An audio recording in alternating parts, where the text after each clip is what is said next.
সঙ্গীত শিল্পী দিলশাদ নাহার কণাকে নিয়ে সামাজিক যোগাযোগ মাধ্যমে স্ট্যাটাস দিয়েছেন গানের জগতের আরেক উজ্জ্বল নক্ষত্র জনপ্রিয় সঙ্গীত শিল্পী আসিফ আকবর। জানিয়েছেন বেশ লম্বা সময়ের বিরতির পর আবারও একসঙ্গে গান গাইতে চলেছেন তারা। দীর্ঘ সময়ের বিরতি ভেঙে কণার সঙ্গে গান গাওয়ার বিষয়টি ফেসবুকে নিশ্চিত করেন আসিফ আকবর। রোববার 29 সেপ্টেম্বর ফেসবুক পেজে কণার সঙ্গে পুরনো একটি ছবি শেয়ার করেন আসিফ।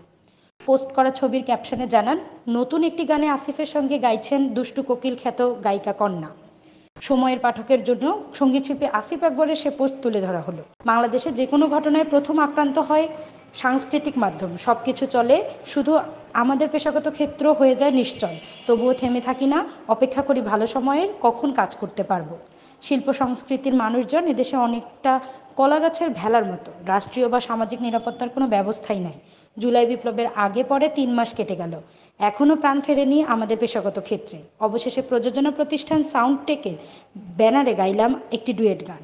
স্নেহের দিলশাদ নাহার কণার সাথে অনেকদিন পরে গাইলাম। গীতিকবি আহমেদ রিজভী ভাইয়ের কথায় গানটি সুর করেছেন শ্রদ্ধেয় মনোয়ার হোসেন টুটুল ভাই। সঙ্গীত আয়োজন করেছেন তরুণ ট্যালেন্টেড কম্পোজার সজীব দাস।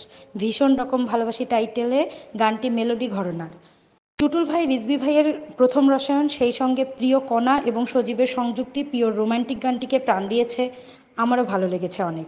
টিকে থাকুক আমাদের ইন্ডাস্ট্রি, জুলাই বিপ্লবের আলোয় আলোকিত হোক সঙ্গীতাঙ্গন। ভালোবাসা অবিরাম।